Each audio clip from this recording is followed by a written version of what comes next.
I am really delighted to bring this conversation to you today. I'm chatting with my friend Michelle Byrd. She is the host of the Busy Vibrant Mom podcast, and she teaches mamas who are super busy how to manage their time a little bit better and more efficiently than they did yesterday.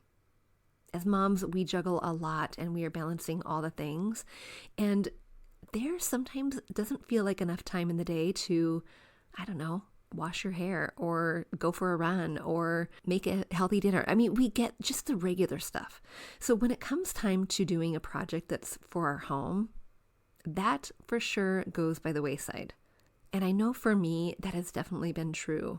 For years before I started teaching online and teaching all of you on this podcast, I was a busy stay-at-home mom. I volunteered a whole heck of a lot in the classroom. I still had my little shop, my little boutique of home decorating, and I was decorating my home on the side. And what that meant for me was a lot of creativity, a lot of energy spent, and reworking, reimagining, restoring, you name it, I was doing it. And oftentimes on my driveway or in my garage with my garage door open. And how many spectacles did it cause? Quite a few. But the transformation was fun. The creativity was pumping, and I miss it terribly. Because for me, it was a little bit of self-care. And I am striving nowadays to bring a little bit more of that back so that I can continue to pour that creativity into me so that I can then pour it back into you.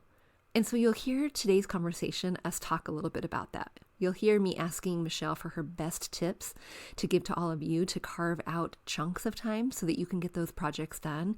And you'll hear me say, yep, this is me too. I'm listening. I'm taking notes. I want to know because I need it more in my life as well.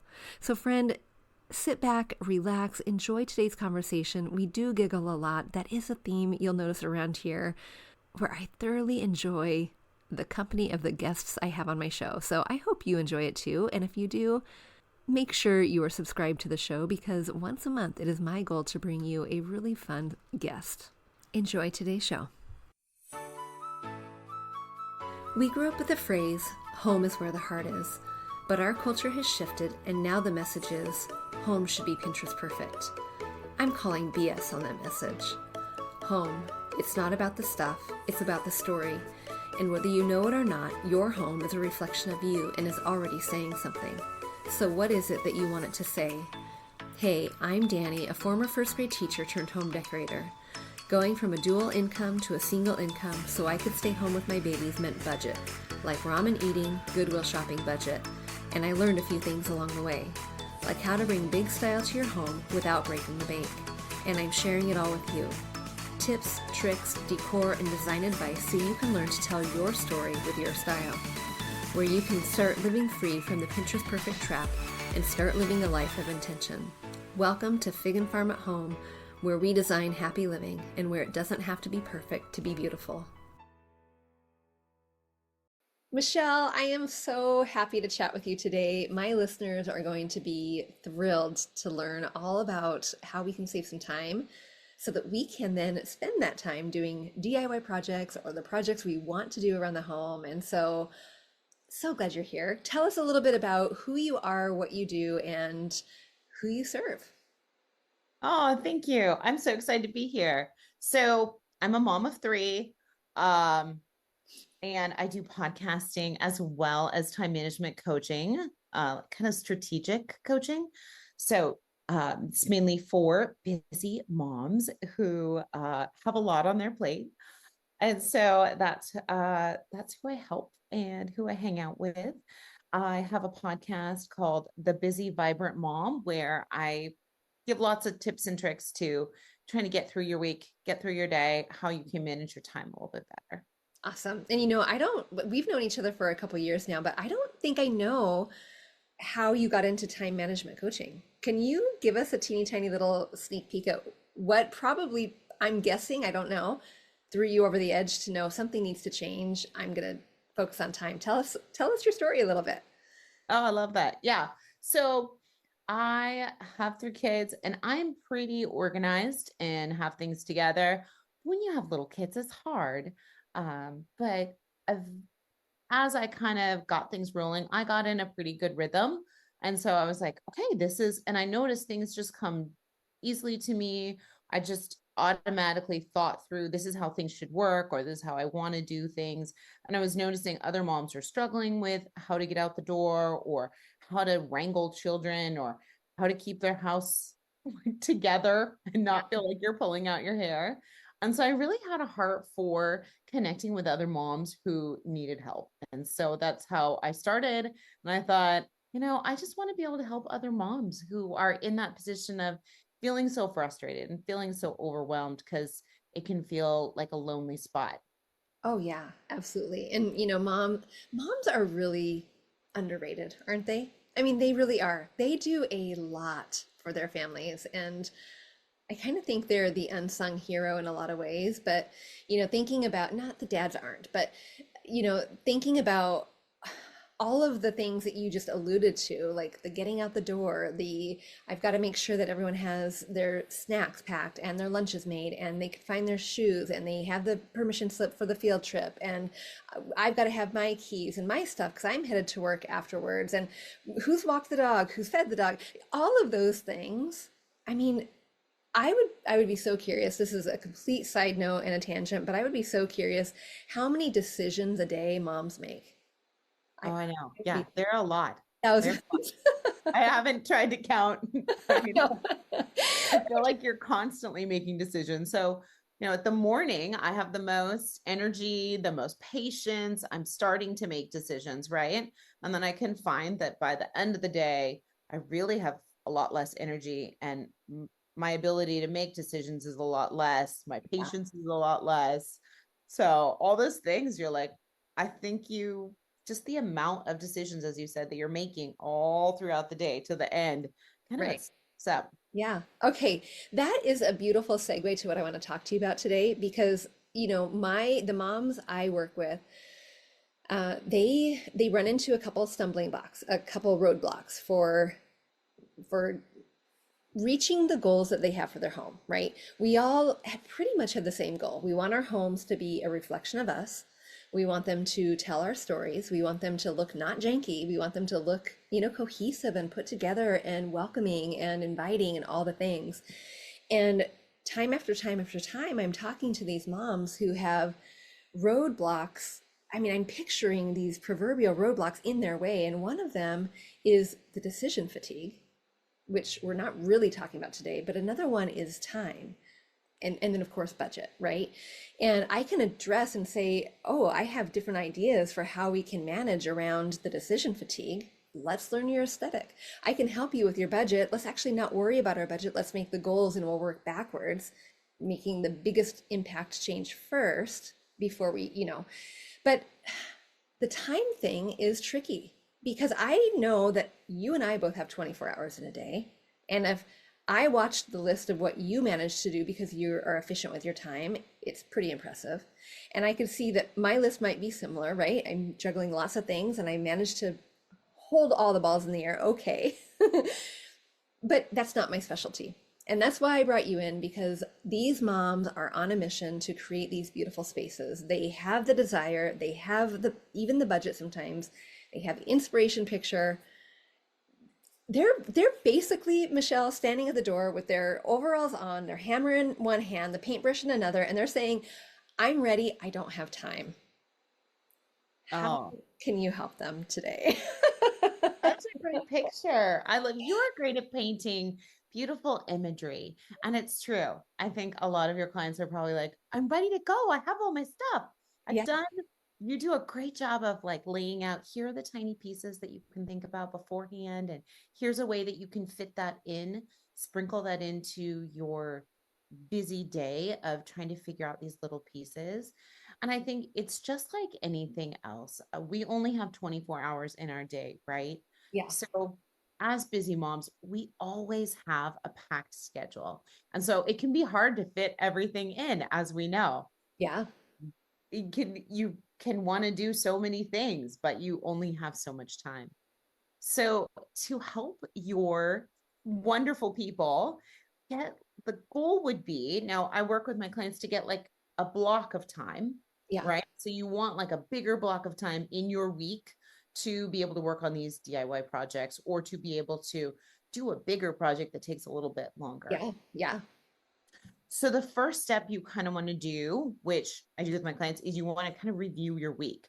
So take a look at your week and see where do you have kind of the largest block of time. So where would that be in your week? And then see, work with it visually and see, okay, where can I move some things? What can move? What can't move?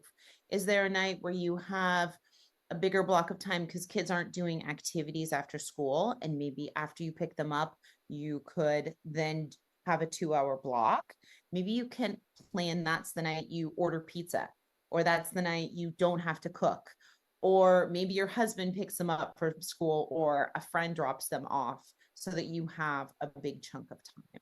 So you're kind of reviewing your week, looking at where are all those puzzle pieces and where can you build in or kind of shift them some things around to plan in that bigger block.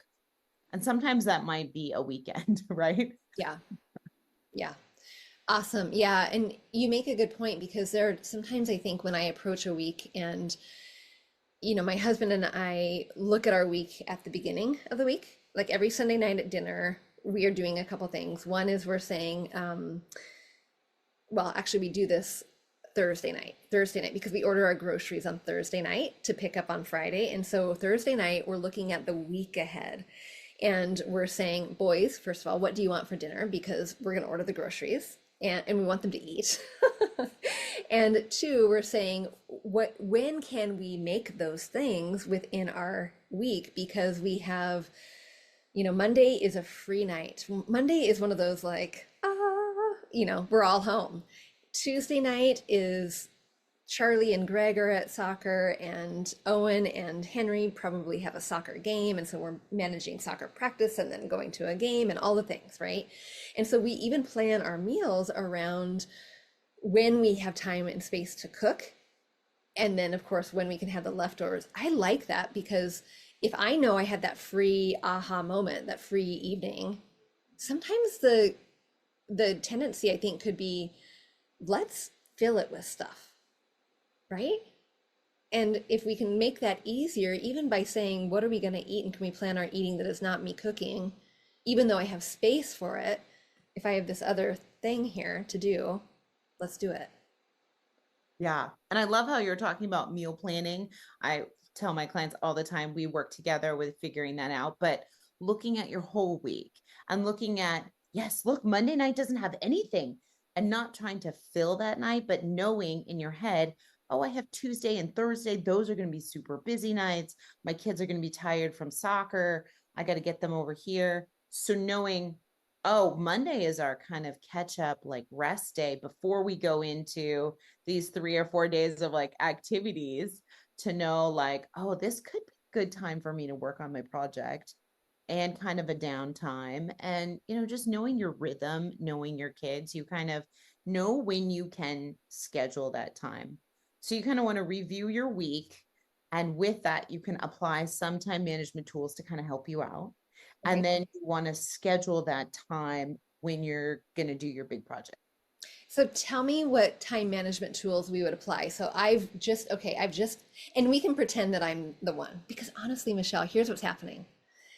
I am pouring, and I love my job. I love teaching these women how to create beautiful spaces for their home. But what I've noticed is that as I'm diving more into the space and I'm doing the podcast and I have the membership and I have all these things available for these people, what I've noticed is that my own home is kind of on the back burner. And what used to mean me during those pockets of time being out on the front lawn, out in the driveway, driving the HOA crazy, I'm sure, because Danny had something out. She had the sander, she had the spray gun, she had the, building tool, whatever, out on the front lawn. That has kind of slowed down a little bit because I'm spending time here. So speak to me because I need some help, sis. I want to finish my bathroom. It's driving me absolutely bonkers. I've got that pocket of time on Monday. What are some time management tools I can use to help facilitate more of that time that you alluded to? What are some of those? Great question. I love your poor HOA people. What are you doing again? No, I literally would have neighbors stop by, drive by, or they're walking their kiddo or their dog or whatever. Okay, what are you working on next? What is that? Are you moving? I mean, I got that one a couple times too, because all the things were out Right. working. Yeah. Oh, so some of the things you can do is, of course, outsourcing. So you can, a lot of this would be keeping your home and everything running while you want to then take that time and work on those DIY projects. So keeping the laundry running, the meals, the, dishes, clean house, keeping everything else kind of running. So the more that you can put on a routine or a schedule or kind of a mental automatic system, the less you have to think about it and the less energy you have to kind of drive towards that.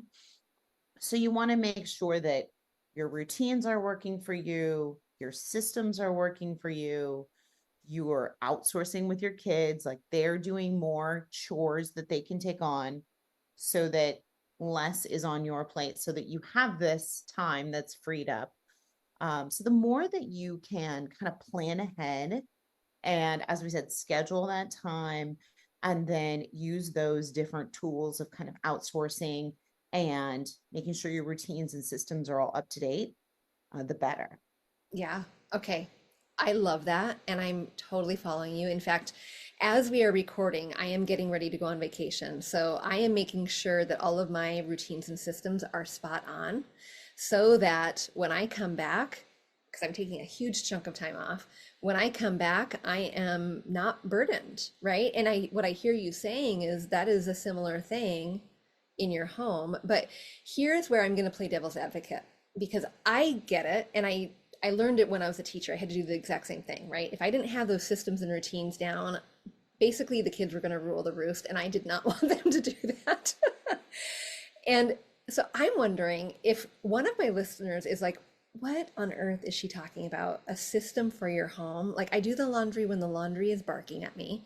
I go to the store every night at 4 o'clock when I'm asking that question of what's for dinner. I don't really what do you mean by system and routine? Like I clean it when I notice like, I don't know, crud on the floor. Can you walk us through and it is okay to be very intentional, Michelle, with like dumb it down for us. Because just in case there's someone listening who's like, I don't know what that means for my home. So that we can then free up time. Okay, tell us. Right. Tell us your favorite system for your home. Maybe start there. Oh, my favorite system. Well, I'll start with my favorite time management tool. Okay. Favorite one that I use for most everything you can use it for would be batching. Okay. And that's when you're doing the same task for multiple things. So this might be when, for example, when we make dinner in the evening, we also make lunch for the kids for the next day because we're already taking out all the food items to make dinner. It's easy. We're all in the kitchen. The cutting board's already out. The knives are out. The fruits and veggies are out. And so we do that whole task at the same time. So it's saving time because you're doing all of that at once. Okay. Another How one would be like how would errands. you, I'm sorry to interrupt. How would you batch when it comes to some of the other things in your home, like cleaning your house or laundry? I'm putting those into different categories. I don't know if you do, but how would you batch in those areas? I'm totally following you with the kitchen. That makes a lot of sense. So with laundry, there's so many different ways you can do laundry, and it depends on your rhythm and your system in your house. What works for you? Does it work to do a load every day? Do you work from home where you could throw everything in the morning and switch it to the dryer at lunchtime and it's done? Or do you work where that doesn't work for you? You need to do it all in one big chunk, like over the weekend, you're doing 4 loads of laundry. So that's a way you can kind of figure out what systems work for you.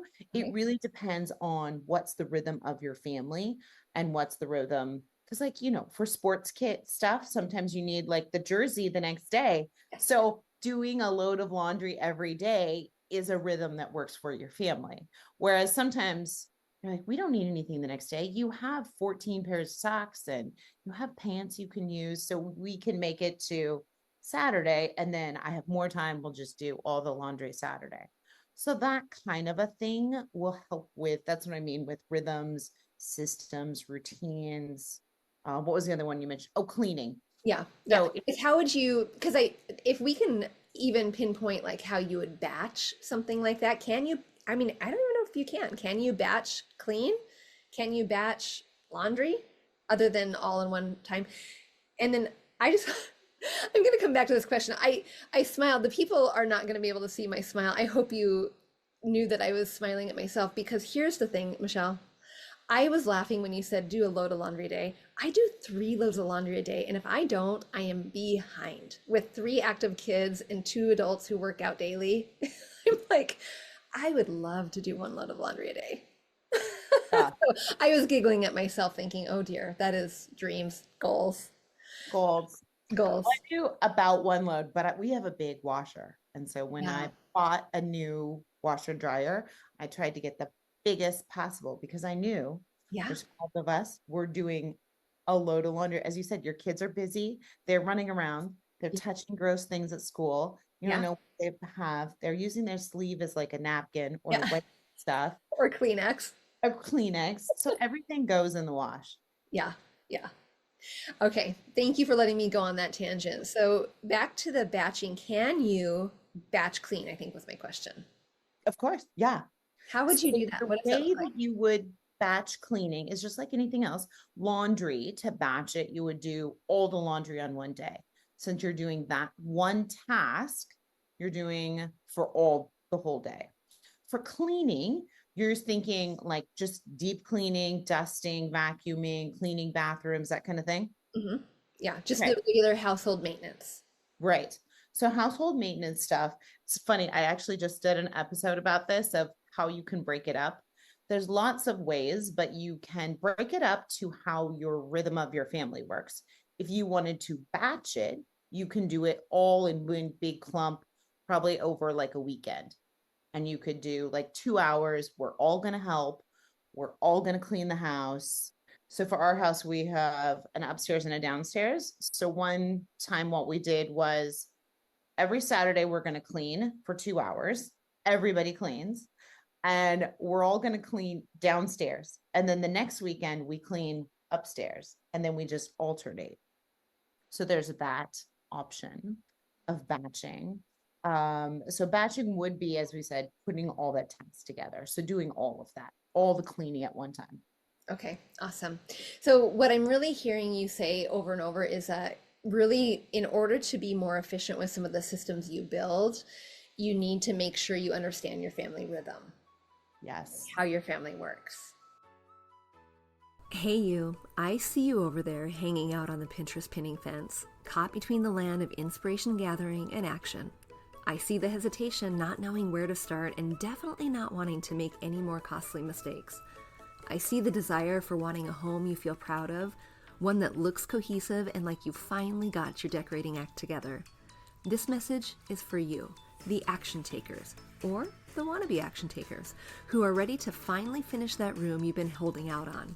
On April 29th to May 1st, I'm hosting my first ever Better Than Basics Bootcamp, where I'll not only be teaching you how to identify your style and learn the fundamentals of creating a cohesive home, but I'll be fact-checking all of your work.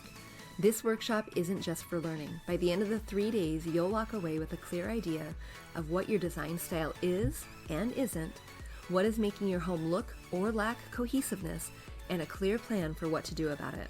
You'll use my redecorating roadmap and the mood board I teach you how to create to finally finish that room you've been wanting to. So, what do you say, friend? Are you ready to take action? Join me in the live Better Than Basics Bootcamp happening April 29th to May 1st at 9 a.m. Pacific Time.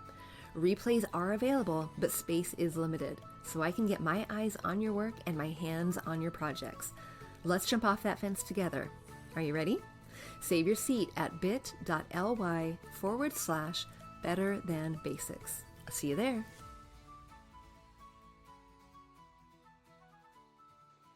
Can I tell you my laundry system? I'm pretty proud of it. I love it. I want to hear it. So my laundry room was it was janky. It was not cute. It was just a standard laundry room. It was small enough that like I would bend over to put my stuff in my washing machine and there was like 2 inches before my bottom hit the wall. It was that small, right? So it just gives you the idea of space. And I had a laundry hamper that had 3 slots in it and one over the, high storage that was not really useful. I had to lean over, so far the washer and dryer in order to reach it. And that was where my extra stuff went. But heavens to Betsy, no one could reach it if they needed to get something other than having a stool. Anyway, it was just not working for me. And what I realized is that our family did not need dirty clothes storage, which is what those hampers were. Our family needed clean clothes storage because the boys were at the point where they were able to, I wasn't folding their laundry anymore. I was just washing it for them and doing it a lot, right? 3 loads a day. But they needed to then be able to find their clothes and put it away. And so Michelle, we went to town. We redid our entire laundry room. We built a tower next to our washer and dryer, which sit side by side. We built a countertop for to go above our washer and dryer, and a shelf that is low enough that I can actually have pretty things on it. It's kind of a really pretty. But the tower holds 4 slots for clean clothes with baskets. And it has Charlie's on bottom because he's shortest, Henry, Owen, and then Greg and I, we share one because we don't generate as much laundry as they do. When I'm done, I put their clean clothes in there. They know that they need to go and fold it before it's time for screen time. It is brilliant. It is, I feel so accomplished. Love it. And then with those bins, it looks cleaner. Yes. It physically looks cleaner. So you're not looking at a pile of laundry, mentally thinking, oh, is that clean or is that dirty? Do I need to fold this or do I need to wash this? It's not something that's out that you're mentally looking at. You're knowing it's in Charlie's bin. I don't have to touch it. Yep. He's going to get it. So you just throw it all in the bin and push it back in the shelf where you don't need to look at it. And it's all beautiful and finished off. And that was one of the things that was really getting to me. And one of the things where I realized, our family doesn't work this way. I need a new system in order to make it work. Because what I was noticing is I would do exactly what you said. There was dirty clothes here, right on the side with a 3 hamper. And then the boys would throw their dirty clothes on the floor in the laundry room because they were wet or whatever. And then I would pull out the laundry ones that were clean, and I would have the hamper nearby on the floor ready to go and fold. And then they would go through that clean stuff and throw it on the floor. I ended up washing, I don't know how many loads over again. Sister, I am busy. I do not have time to wash another load of laundry when I already. No, you need a system like this is in and this is out. These are the ones that are dirty and these are clean so that they don't get mixed up. And then, as you said, you're not wasting your time trying to figure out which one wash these. Is this sock dirty? Yeah. Yeah. Okay. So I'm wondering, thank you for letting me share that. I love it. I am wondering if one of the moms is listening and she's thinking, okay, this is all registering. In order to get more time in my day, I need to have some systems in place in order to run a little bit smoother. And in order to do that, I need to figure out the rhythms that are working with my family and then build the systems around that. I think we're all tracking with you. And so what I'm wondering is if we have that mom who's like, okay, what do I look out for in those rhythms in order to know what systems to build? And then how do I know how to build a system around that rhythm to support it? Because I definitely want the more time. Yeah, great question.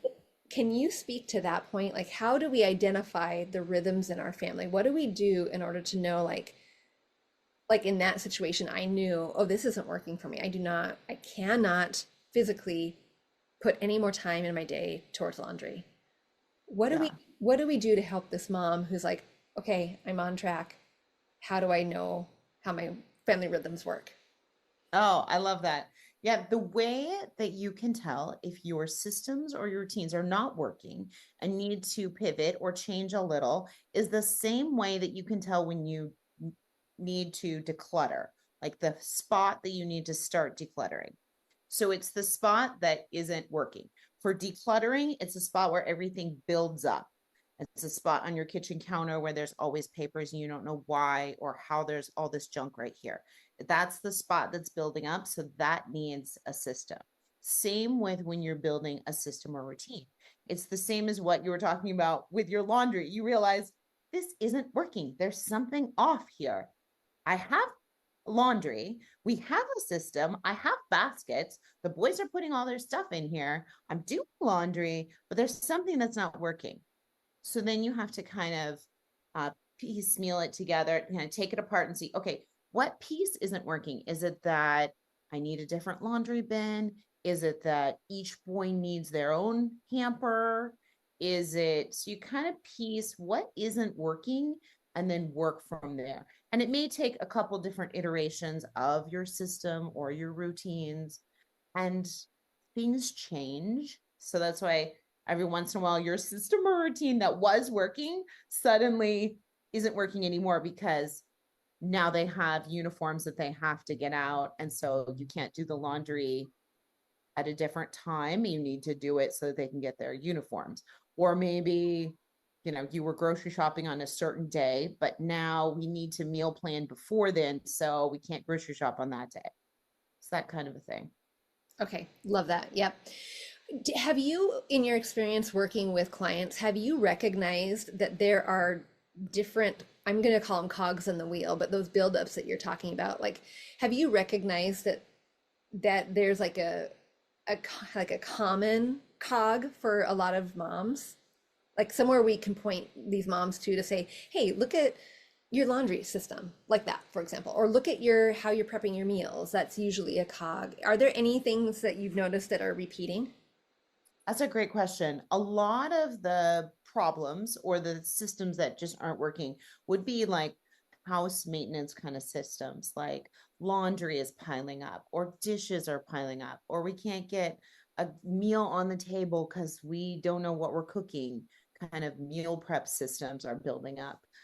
It could be cleaning. I think most people have a rhythm that works for them for deep cleaning or when they clean. But usually it's those type of things. And it may also be a rhythm of trying to get out the door or trying to get somewhere. That can also be, we're always late, or we can never, when we get there, we're always missing a shoe, or there's like something that's wrong when you're trying to get out the door. So maybe that is also your system, but it's mainly like the home maintenance kind of things that are those wheels, as you said, that are constantly turning, those ones, and you're noticing, oh wait, this one's not working anymore, what's wrong over here? So it's those kind of home maintenance ones of the building blocks of, dishes.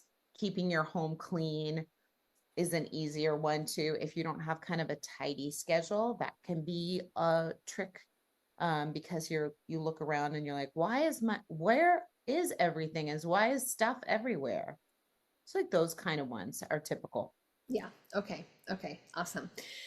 Okay, I'm going to circle back to we went on a really lovely tangent. I think there's going to be so much value here, but I'd asked you what your favorite time management tool was, and you shared batching. What are some other ones that you might direct us to? That's a great question. So I love batching. I love kind of outsourcing and delegating. That will help with not as much on your plate so that you can use that time to do projects, big projects that you'd like. Using time blocking is very helpful throughout your day. That one is more of one that you'd want to make sure that you're being productive throughout your day, because it's really easy for us to look at our day and be like, I have all day to do my DIY project. But then to think, oh, wait, I actually need to finish painting by this time so that it will dry. And then by this time, I need to do this other spot. And then the kids are coming home at this time. So actually should be cleaning up around this time. So you're kind of blocking out your project or your day. And that's a very useful one. so that you kind of stay on rhythm and stay on track versus all week or all day and looking at it as one big picture. Sometimes you don't time block. So then your day just goes by without you really thinking about what's happening. Yeah. Yeah. Okay. So we have outsourcing, which I love. And, it doesn't always mean what I hear you saying is it doesn't always mean having to hire someone, right? Because these moms are on a budget. They want to use their $50 not to hire the cleaner for 15 minutes. They want to use it to buy the paint. So you can outsource literally by having your kiddos, just giving them more responsibility, which is a very mature, responsible thing to do, right? Teaching them some of those value skills. Your hubby can get on board as well. One of my favorite outsourcing, Michelle, when my kids were little, I did a parent co-op and I loved it. It was something where we had a family friend who had two boys, the same ages as Owen and Henry. This was before Charlie came along. And he was a stay-at-home dad. He was a pastor and worked, needed some time to do his work. And I needed some time to do my work, whatever that work was at the time. I had a baby boutique. I don't know if you knew that, and just to relax, right? And every week we had two play dates.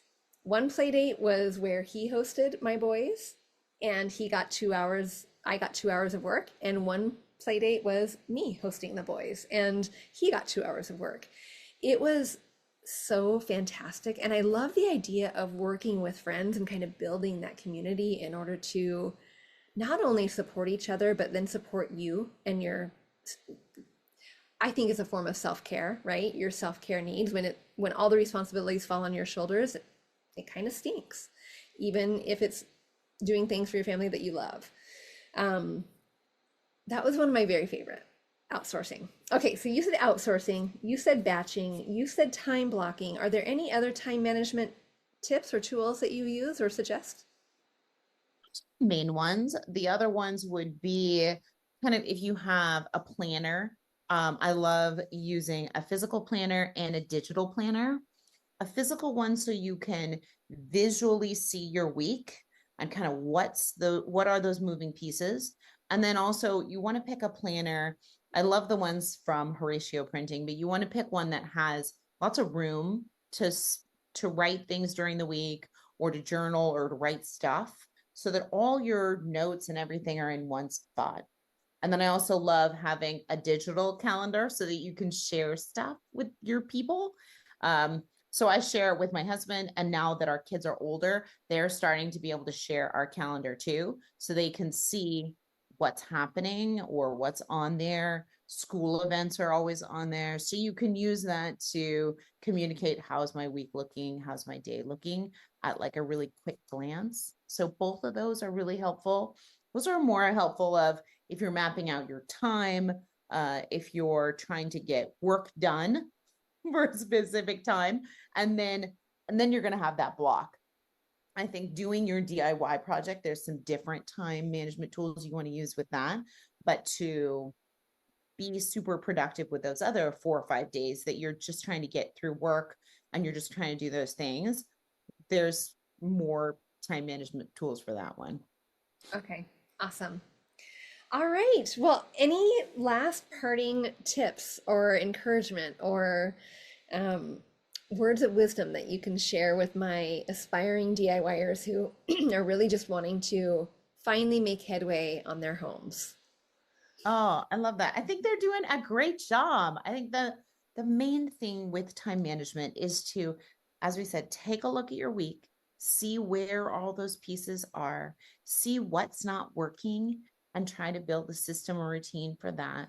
But also see where can you kind of move things around to have that big block of time. So it's taking a big look at everything and then moving little pieces around and planning. That is the key, is to plan when you're going to have that time. And then when you have that time to plan, that you have all those things ready to go, you have the paintbrushes, you have all your stuff. Because then if you have your block of time and you go to jump in and you don't have all your supplies or all your things, that's going to decrease the amount of time that you could be working on stuff. So just to have things planned ahead will always save you time. Yeah. Yeah. That planning is, I think, one of the best preventative tools. I learned that a long time ago when I was teaching those teeny tinies. Planning really matters. It does. And it can go downhill quickly if you're Yes, yes. just winging it. Sometimes it just doesn't really work. Yeah, in whatever arena you're in. Yep, yep, absolutely. Oh, wonderful. Well, Michelle, thank you so much. And where can some of my listeners come and connect with you if they want help with their time management? Where can they find you? Oh, great question. So you can look at my website. It's just my last name, first name. So byrdmichelle.com. And you can go there, and you can also find me on my podcast, The Busy Vibrant Mom, anywhere there. I'm currently doing, probably when this releases, a group coaching, time management coaching. And then right before the summer, I'm open to doing lots of like little 30-minute sessions with moms, like kind of power sessions, just to get them ready for summer, because summer is a different animal. Oh, I know that you just need a little bit extra, like, okay, how are we going to work with this summer? What are we expecting for the summer? So it's a different animal. I want to be able to be available for moms who kind of need that extra help right before we jump in. oh gosh. Yes, yes. Yeah. Let me just say this really quick because summer is one of those things where we kind of expect it to be fun. We expect it to be playful. We expect it to be vibrant and barbecuey and picnicky and all the things.